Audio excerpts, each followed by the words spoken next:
તો જો મિત્રો, આ તમે જોઈ રહ્યા છો, આ અર્જુનનું ઝાડ છે. ઇંગ્લિશમાં અર્જુન ટ્રી કહે છે.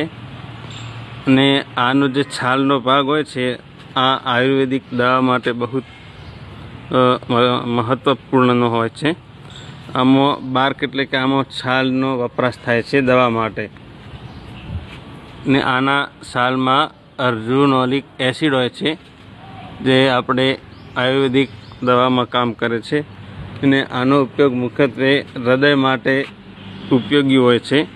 તથા આનો અર્જુન અરિષ્ટ તરીકે એક આસવ અરિષ્ટ પણ બને છે, ને જેની માર્કેટમાં પણ ડિમાન્ડ હોય છે.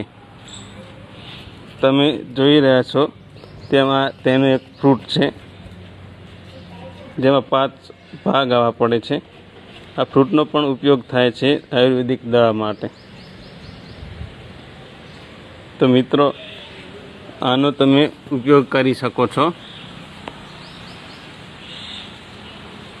આભાર.